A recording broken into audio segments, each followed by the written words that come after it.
garis, bidang, dan ruang. Untuk contohnya saya gambarkan kubus ya. Z, Z, Z, Z, Z, Z, Z, Z. Nah, kurang lebih begitu deh. Jadi ini ada kubus. Penempatan titiknya bagaimana? Iya, seperti biasa. A, B, C, D, sini E, F, G, H. Nah, sekarang kita mau bahas tentang garis, bidang, dan ruang. Yang pertama dulu, garis. Apa itu garis? Singkatnya, penghubung antar titik. Nah, jadi kalau ada titik di sini, ada titik di sini, yang menghubungkan ini namanya garis. Ya, begitu deh. Nah, dalam kubus ini sebenarnya ada, saya namakan garis tampak dan tidak tampak.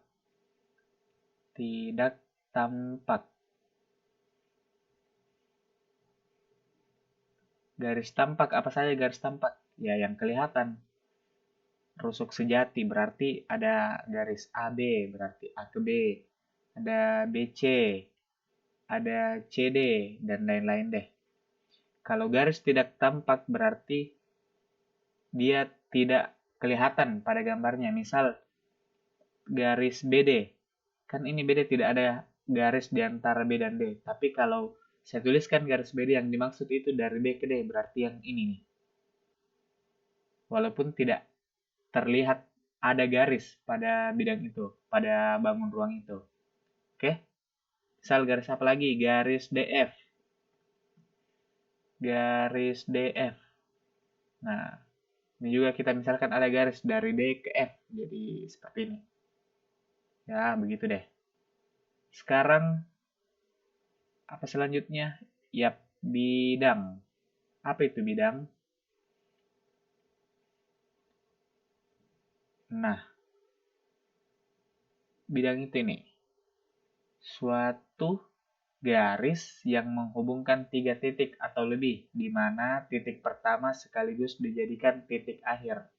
Berarti misal ada tiga titik, 1, 2, 3. Ini titik pertama, dijadikan juga sebagai titik akhir. Jadi satu ke sini, ini ke sini, ini ke sini. Nah, ini dinamakan bidang segitiga. Nah, jadi highlightnya di sini. Suatu garis yang menghubungkan tiga titik atau lebih, di mana titik pertama sekaligus dijadikan titik akhir.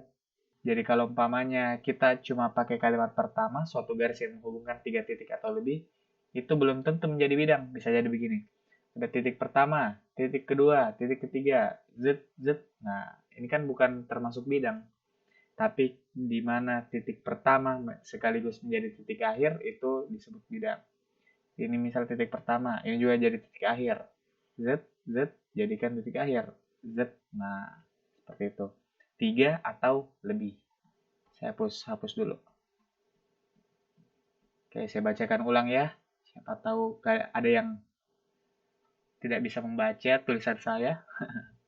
Jadi bidang itu suatu garis yang menghubungkan tiga titik atau lebih, di mana titik pertama sekaligus dijadikan titik akhir. Sama seperti garis. Jadi dalam bidang juga ada yang namanya tampak dan tidak tampak. Tampak dan tidak, saya simbolkan begini ya, tidak tampak. Nah, apa bidang yang tampak pada kubus? Iya, bidang yang tampak misal bidang bawah berarti A, B, C, D. Bidang kanan berarti B, C, F, G. Bidang atas E, F, G, H. E, F, G, H. Dan lain-lain. Kalau bidang yang tidak tampak, nah ini terserah.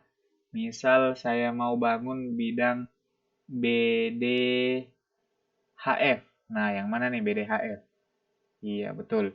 Ini BD ke sini, HF ke sini. Nah, yang saya maksud bidang BDHF berarti nantinya yang ini nih. Nah, seperti itu. Kebayang nggak? Kebayang ya?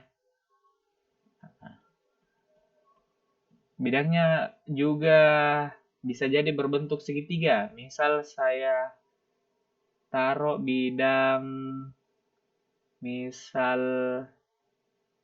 CHE. CHE.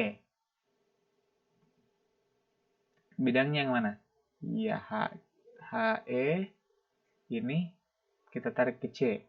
Juga kita tarik ke C. Nah, berarti bidangnya bentuknya segitiga. Seperti ini. Kebayang ya? Iya, seperti itu. Jadi untuk bidang ini ada banyak macam. Bidang yang tidak tampaknya. Ini saya tuliskan dan lain-lain lagi. Dan lain-lain. Yang terakhir, ruang. Tadi bidang sudah, yang terakhir ruang. Definisi ruang apa? Suatu bentuk apa ya? Suatu bentuk yang bervolume deh. Suatu bentuk bangun yang bervolume. Nah, itu aja deh boleh. Jadi kalau ada bentuk bangun, dia mempunyai volume berarti ada ruang di dalamnya. Sama, ada yang tampak, ada juga tidak tampak. Tidak tampak. Yang tampak apa? Iya, Pak. Ini cuma ada satu ruang yang tampak. Yang jelas. Apa itu? A, B, C, D, E, F, G, H. Itu ada ruangnya. Jadi ada ruang di dalamnya berbentuk kubus. Kalau tidak tampak, misal saya pakai garis bantu. Saya taruh di sini notasi O. Terus saya gambarkan O ke D, O ke C, O ke B, O ke A. Nah, ini berbentuk 5 segi 4. Itu yang tidak tampak. 5-nya itu kalau kita kasih titik bantu O di atap, di tengah-tengah atap, menjadi A, B, C, D. Titik O. Saya ganti deh jadi T, titik T. Nah, ini ada ruang yang tidak tampaknya kalau kita mengimajinasikan lebih dalam. Oke, boy.